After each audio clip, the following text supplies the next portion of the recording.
Bonjour à toutes et à tous, bienvenue dans ce nouveau panorama de la semaine où nous allons évidemment parler de la démission de Lecornu, de la fin de règne d'Emmanuel Macron, du RN qui tente de sauver Macron, de la 6e République et de Gaza. Générique.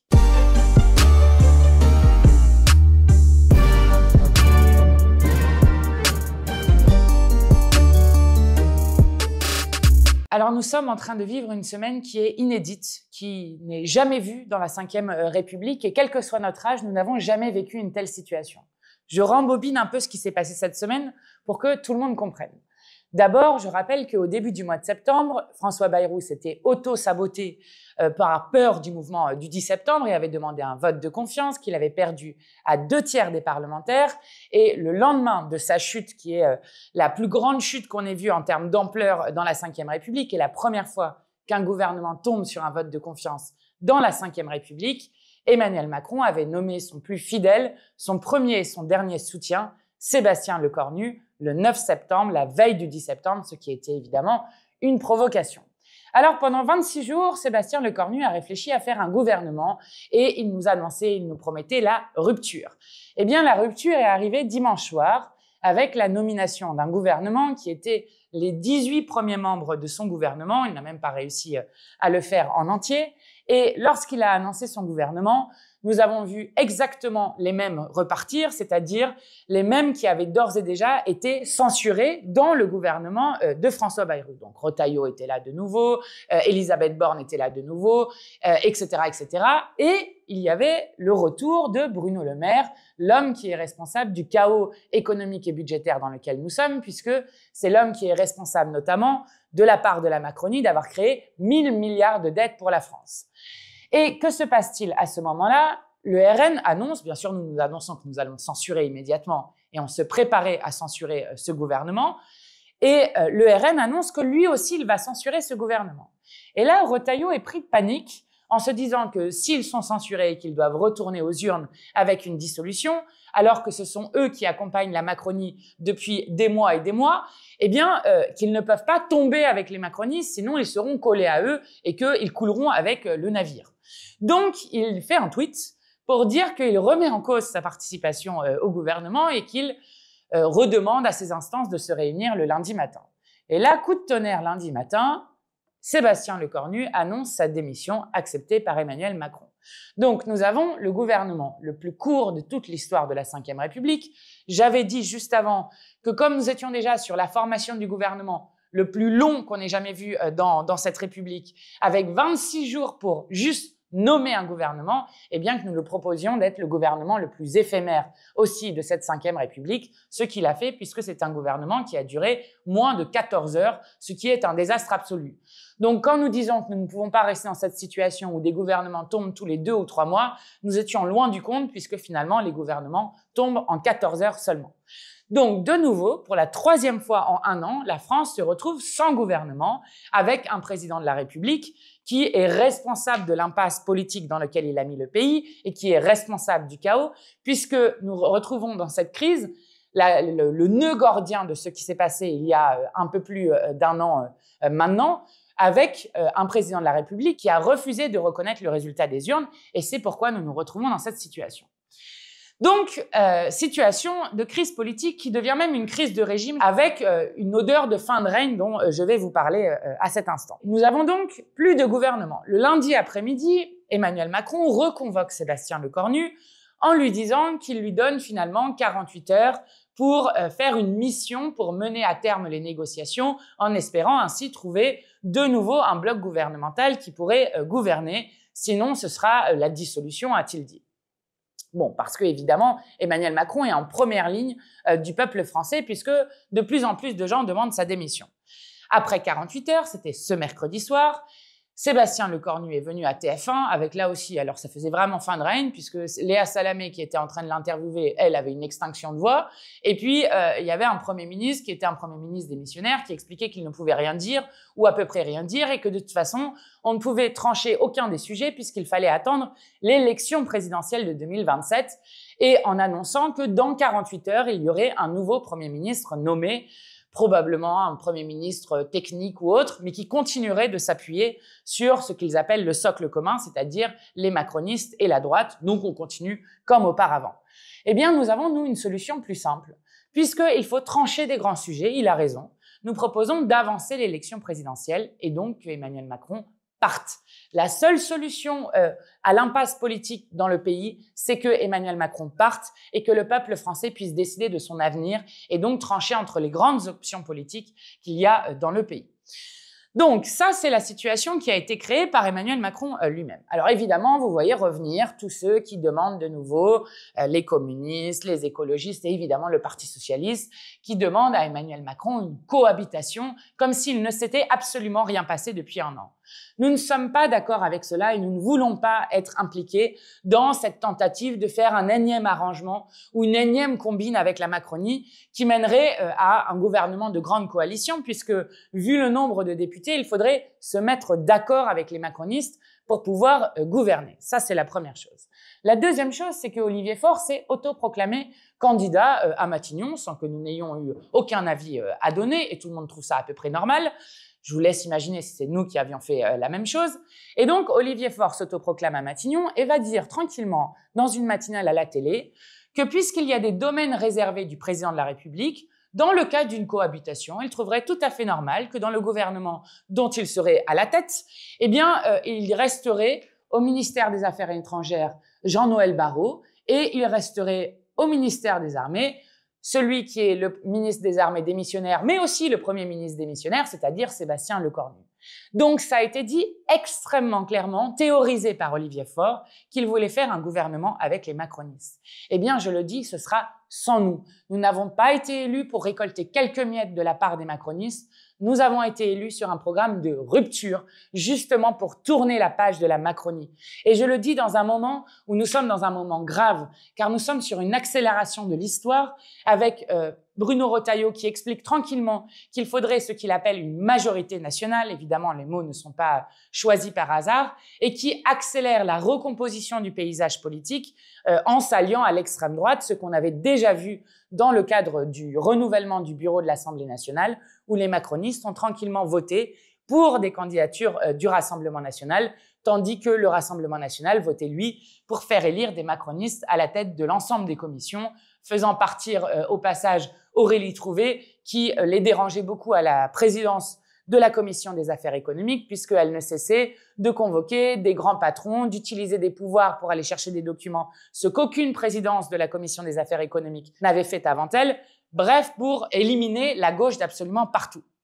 Donc, dans ce moment-là, ceux qui parlent d'une cohabitation avec Emmanuel Macron sont ceux qui non seulement permettent de sauver Macron alors qu'il est acculé et qui font perdre du temps au pays.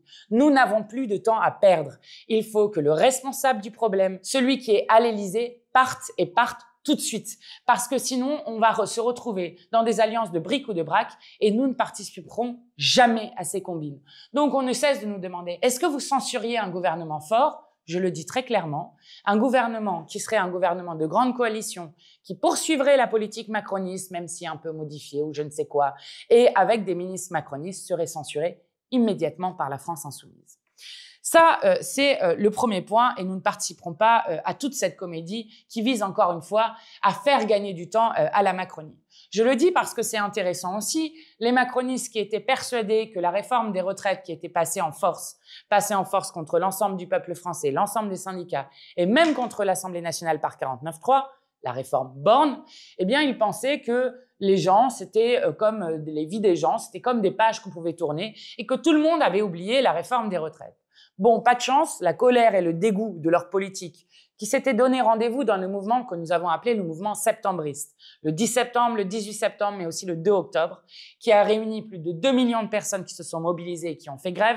Eh bien, dans ces mobilisations-là, on retrouvait la revendication d'abrogation de la réforme de la retraite, sur lequel nous avions tous fait un serment, celui de ne jamais arrêter l'ensemble de nos efforts pour abroger cette réforme qui est injuste et cruelle et qui vise à voler 2 ans de vie au peuple de France. Alors, cette réforme de la retraite revient par les mobilisations populaires, mais elle revient aussi dans le débat politique. Et c'est intéressant pour nous, parce que vous retrouvez le Parti socialiste, qui sont ceux qui sont responsables par 6 fois d'avoir refusé la censure de François Bayrou et donc qui nous ont fait perdre du temps pour le pays. Ceux qui ont refusé 6 fois de voter la censure de François Bayrou avaient à l'époque gagné une grande chose. Alors au départ, c'était l'abrogation, ce qui était dans notre programme commun. Puis ensuite, ça a été le conclave qui aurait permis de discuter de nouveau. Bon, le conclave, tout le monde a compris l'arnaque extrême que c'était. Et donc, le conclave a accouché d'absolument rien. C'est-à-dire que rien n'a été changé. Eh bien, voilà le Parti socialiste qui explique de nouveau que puisqu'ils n'ont pas l'abrogation, ils ont demandé la suspension de la réforme des retraites. Suspension de la réforme des retraites, je veux que tout le monde comprenne. Ce n'est pas on arrête la réforme, on revient à 62 ans et on attend une élection présidentielle qui permettra de trancher cette question. La suspension veut dire d'ores et déjà qu'on arrête et qu'on acte la retraite à 63 ans. Exactement 62 ans et 9 mois. Nous ne serons jamais d'accord avec cela. Et à partir du moment où ils ont dit suspension, qui aurait pu, selon eux, être un chemin qui aurait permis une cohabitation entre les macronistes, la Macronie, mais aussi le Parti socialiste et pourquoi pas les écologistes et pourquoi pas les communistes, même s'ils ont dit qu'ils pourraient soutenir un gouvernement de gauche, mais pas y participer. Donc bref, tout ça fait un bazar absolument incroyable. Eh bien, même la suspension, c'est trop pour les macronistes, car Le Cornu a dit il doit y avoir un chemin entre la suspension et le débat. Et alors, il dit, nous ne pourrons pas faire l'économie d'un débat. Je le dis parce que donc les socialistes sont passés d'abrogation au conclave qui n'a rien donné, à la suspension qu'ils n'auront pas, et de maintenant demandent un débat sur les retraites. Eh bien, je vais vous dire, il suffit juste de laisser l'Assemblée nationale voter. Ce que nous avions proposé dans notre niche parlementaire et sur lequel les macronistes ont fait une obstruction extrêmement forte qui nous a empêchés d'aller au vote. Car si nous allions au vote, alors cette réforme des retraites serait d'ores et déjà abrogée. Donc, il ne s'agit pas de laisser de nouveau un sursis au macronisme dont plus personne ne veut dans le pays. Il s'agit d'arrêter maintenant les politiques de malheur et la destruction du pays qu'ils sont en train de faire. Et donc, pour cela, il ne s'agit pas de s'arranger avec eux. Il faut faire partir Emmanuel Macron. Et alors, cette idée est en train de gagner du terrain dans le pays. Peut-être avez-vous vu, mais il y a 73% des Français interrogés qui disent qu'ils sont d'accord, qu'ils veulent le départ du président de la République. 73%, c'est-à-dire 3/4 des Français. C'est énorme. Et d'ailleurs, le dernier sondage qui a été fait sur la cote de popularité d'Emmanuel Macron montre que seulement 14% des Français font encore confiance à Emmanuel Macron. C'est la plus basse cote de popularité jamais enregistrée dans le pays, à part le moment où il y avait eu François Hollande. Donc, c'est vous dire à quel point il est détesté, puisque François Hollande, je le rappelle, n'avait même pas pu se représenter et nous avait donné le grand cadeau d'avoir Emmanuel Macron, qui était son ministre de l'économie. Donc, 73% des Français. Et ce qui est intéressant, c'est la décomposition du pouvoir que nous sommes en train de voir. Parce que Emmanuel Macron refusera toujours une cohabitation. Ceux qui sont assez naïfs pour le croire font non seulement comme si rien ne s'était passé depuis un an, mais en plus comme si n'avait pas été nommé un ministre de l'Intérieur qui s'inspire de l'extrême droite, qui parle comme sous pétain de français de papier, et donc font comme si celui qui avait nommé le président de la République, un certain Bruno Retailleau, d'un coup pourrait nommer quelqu'un de gauche, ce qui n'a absolument aucun sens. Et la décomposition du pouvoir se voit au sein même de ce qu'on appelle la Macronie. Alors d'abord, c'est la guerre entre Wauquiez et Retailleau qui essayent de se différencier de la Macronie. C'est la stratégie sauf qui peut. Donc avec Bruno Retailleau et Laurent Wauquiez qui sont reçus séparément à Matignon. Donc ça vous dit l'ambiance qu'il y a dedans. Mais à l'intérieur même de la Macronie, c'est un bazar absolument incroyable puisque Gabriel Attal a dit qu'il ne comprenait plus les décisions qui avaient été prises par le président de la République. Et le soir où a été annoncé le gouvernement, il dit dans un SMS aux députés de macronistes donc qui défendent le gouvernement, cela fait 1 an qu'on a des raisons d'être affligés, mais je dois dire que ce soir, on atteint le summum. Prisca Thévenot explique, elle, que c'était un des gouvernements les plus macronistes jamais nommés. Je rappelle qu'ils ont perdu les élections et que c'est normal que ça ait craqué. Mais le coup le plus dur est venu de son ancien Premier ministre, non pas Gabriel Attal cette fois-ci, mais Édouard Philippe, qui lui a directement dit que Emmanuel Macron devait partir et donc il devait y avoir une présidentielle anticipée. Autant vous dire que c'est une certaine ambiance. Il y a les boucles internes macronistes qui ont fuité vers la presse, ce qui montre là aussi l'ambiance entre eux, où ils se tapent absolument tous entre eux. Et Éric Dupond-Moretti va, lui, à la télé, expliquer que lui croit toujours au macronisme et qu'il est stupéfait de voir, je cite, les rats qui quittent le navire, parlant par exemple de Gabriel Attal comme étant la création d'Emmanuel Macron, ou donnant des petites anecdotes justement sur Édouard Philippe, en racontant qu'un jour il était dans son bureau, que Édouard Philippe vient le voir et qu'il lui demande pourquoi est-ce qu'il dépose une proposition de loi sur les peines planchées alors qu'il serait contre les peines planchées, et Édouard Philippe lui aurait répondu pour faire chier la majorité. Autant vous dire qu'il y a une certaine ambiance en Macronie et que cette ambiance est détestable, mais montre surtout que le roi Macron est absolument seul, que le roi est nu, et on le voit avec une image qui a fait le tour du monde, qui nous démontre bien à quel point aujourd'hui Emmanuel Macron n'a plus aucun, évidemment, soutien populaire, mais ni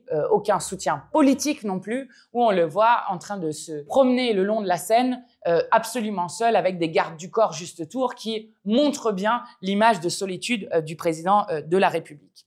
Alors, pourquoi est-ce qu'ils disent que Emmanuel Macron ne doit pas partir? Parce que nous restons sur la seule solution qui vaille, qui n'est ni la dissolution, parce que le problème n'est pas l'Assemblée nationale. Je rappelle que lors des dernières élections législatives, nous avons eu une participation et une mobilisation citoyenne qui était la plus haute depuis 1981. Donc, il n'y a pas de problème de légitimité à l'Assemblée nationale.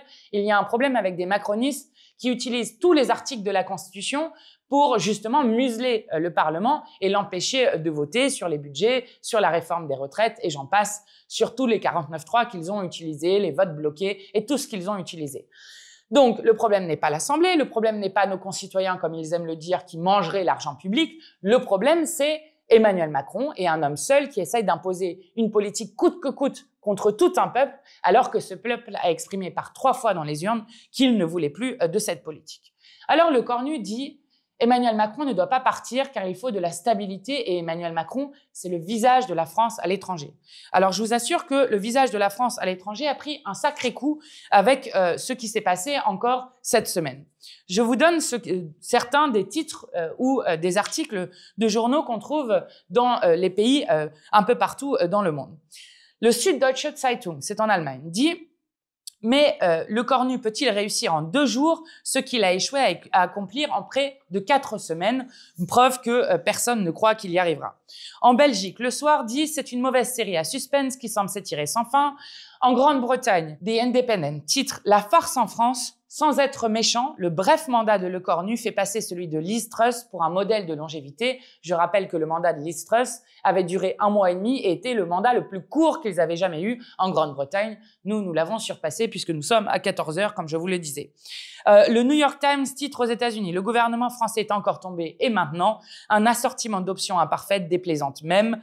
Ensuite, au Canada, après l'échec d'un 3e Premier ministre en 14 mois à peine, les yeux de Français se tournent de plus en plus vers Emmanuel Macron. Donc, tout le monde voit que c'est de plus en plus vers le président de la République qui est pointé le problème. Et je termine par un journal catalan qui dit, lui, « Ils sont toujours aussi fous, ces Français. Naufrage, suicide, apocalypse, chaos. Qu'importe la métaphore, la France est engluée dans une crise politique sans issue et a besoin d'un miracle qui ne se produira pas pour s'en sortir. » Eh bien, le miracle, c'est justement que Emmanuel Macron parte. Alors évidemment, ils font, comme d'habitude, ils agitent les peurs du lendemain en expliquant que sans gouvernement, la France ne s'en tirerait pas. Nous croyons au contraire que la seule solution de stabilité aujourd'hui, c'est de faire partir le président de la République. Si on fait l'analyse complète de ce qui se passe au niveau des forces politiques, il reste le Rassemblement national. Le Rassemblement national qui, lui, a annoncé qu'il censurait tout gouvernement à partir de maintenant jusqu'à qu'il y ait une dissolution et qui explique que pourquoi pas le départ d'Emmanuel Macron, mais qui n'en parle pas trop. Pourquoi? Parce que, comme d'habitude, l'extrême droite est l'assurance vie du système. Et pendant qu'ils expliquent partout que toutes les formations politiques ont peur du peuple, parce qu'ils ne veulent pas aller à la dissolution, je vais vous expliquer pourquoi ils veulent la dissolution, eh bien, Marine Le Pen a ordonné à ses députés qui étaient dans le bureau de l'Assemblée nationale, qui devaient examiner la recevabilité de notre motion de destitution cette semaine, déposée par 104 parlementaires. Il y a 104 parlementaires dans ce pays qui demandent la destitution du président de la République pour manquement à ses obligations, pour manquement grave sur le non-respect des élections. C'est beaucoup. Le bureau doit examiner sa recevabilité. À cette étape, nous ne demandions à personne de dire s'il était d'accord ou non avec la destitution du président de la République. Nous demandions à ce qu'on puisse examiner en commission et dans l'hémicycle la destitution du président de la République et qu'ensuite chacun et chacune puisse voter sur cette destitution du président de la République. Eh bien, comme d'habitude, comme la dernière fois, où il y a un an nous avions déposé une motion de destitution, c'est Marine Le Pen et ses députés qui ont empêché la motion de destitution de pouvoir être discutée et votée, puisqu'ils ont refusé de voter pour, et que s'ils votaient pour, eh bien, nous aurions battu les macronistes et nous aurions pu avoir un débat public et politique sur la nécessité de faire partir un président de la République dont plus personne ne veut dans le pays. Et je le dis parce que ce que fait l'extrême droite, à chaque fois, dans les 3/4 des votes, ils votent avec les macronistes. C'est déjà eux, la dernière fois, qui avaient empêché un débat en hémicycle avec Marine Le Pen, qui s'était opposée à ce que ce débat ait lieu. Et donc, ils expliquent à tout va qu'il faut faire partir Emmanuel Macron, mais lorsqu'il faut poser des actes, eh bien, ils ne sont absolument pas là. Donc, le Rassemblement national est une arnaque. Et pourquoi est-ce qu'ils veulent à ce point-là la dissolution ? C'est parce qu'en ayant la dissolution, ils espèrent pouvoir faire voter une loi d'amnistie de Marine Le Pen et qu'avec cette loi d'amnistie de Marine Le Pen, ils puissent ensuite présenter Marine Le Pen à la présidentielle, alors qu'ils ne veulent évidemment pas d'un départ d'Emmanuel Macron parce que cela voudrait dire que Marine Le Pen, qui est toujours avec son exécution provisoire, ne pourrait pas se présenter. Donc, ils expliquent qu'ils sont en train de défendre les intérêts des Français et comme d'habitude, ils défendent en fait leurs petits intérêts privés. Voilà ce qu'est l'extrême droite dans ce pays et avec des franchissements de seuil dont je parlais pour le bureau de l'Assemblée nationale, mais aussi dans une élection législative partielle dans le Tarn-et-Garonne où Retailleau explique qu'il faut faire barrage à la candidature de gauche. En plus, c'est une candidature PS, donc tous ceux qui pensent que parce qu'ils sont partis socialistes raisonnables, qu'ils sont des partis de gouvernement ou je ne sais quoi, eh bien, s'ils pensent qu'ils vont échapper à cette dynamique-là, Retailleau appelle à voter pour l'extrême droite plutôt que pour la candidature de gauche pour une raison qui est simple, c'est que la droite radicalisée a choisi, comme à l'époque plutôt Hitler que le Front populaire, elle a choisi plutôt l'extrême droite et plutôt le fascisme que la justice sociale. Voilà ce qui est en train de se passer dans notre pays et qui, je crois, marque un seuil qui est très grave et qui nécessite que nous ayons beaucoup de clarté. C'est pourquoi nous disons une chose très simple. Nous sommes dans un moment de crise politique qui devient une crise de régime. Et cette crise politique a été créée par Emmanuel Macron lui-même, par la brutalité contre le peuple français, la brutalité contre la démocratie. Si on la situe dans l'histoire, on peut même la situer depuis 2005 sur le référendum sur le traité constitutionnel européen que les Français avaient rejeté et qui a été repassé par la fenêtre. Donc maintenant, il faut faire respecter la démocratie. Et à force de s'entêter, non seulement Emmanuel Macron va devoir partir tellement il est acculé et seul, mais en plus de cela, il pose la question de la Ve République où tout le monde comprend qu'il y a un problème avec le fait qu'un homme seul puisse décider contre tout un peuple et donc de la Sixième République. Car si nous étions d'ores et déjà en Sixième République, il y a fort longtemps qu'avec le référendum révocatoire, on aurait mis dehors ce président qui se croit tout permis et qui continue de vouloir mener la même politique coûte que coûte. Il y a fort longtemps qu'avec le référendum pour abroger une loi, nous aurions mis fin à la retraite à 64 ans. Bref, le fait que le pouvoir revienne au peuple et que ce sont les peuples qui écrivent l'histoire revient en force dans le pays. Et pour se tenir prêt à l'ensemble des options, il faut que chacun et chacune vérifie son inscription sur les listes électorales, car il y a 12 millions de Français qui sont non et mal inscrits. Et pour que personne ne puisse décider pour vous, il faut que chacun et chacune soit prêt d'ores et déjà maintenant à le faire. Je le dis parce que la dernière fois qu'il avait fait une dissolution, par exemple, de l'Assemblée nationale, ils avaient refusé que les gens puissent s'inscrire de nouveau sur les listes électorales.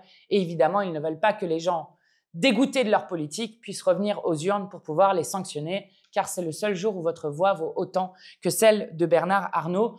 En tout cas, nous sommes prêts et je crois que nous leur faisons peur. Il n'y a qu'à voir, par exemple, on va vous mettre les deux images de une. Vous verrez ainsi qu'ils ont choisi leur opposition de confort et que, évidemment, c'est nous qu'ils essaient d'empêcher d'arriver au pouvoir, mais que nous sommes une force populaire immense et que nous sommes dans un moment où nous pouvons attraper le pouvoir, faire chuter Emmanuel Macron et ainsi réouvrir une brèche qui sera vue dans le monde entier comme étant le fait que le seul souverain dans le pays, c'est le peuple et lui seul et non pas le roi Macron.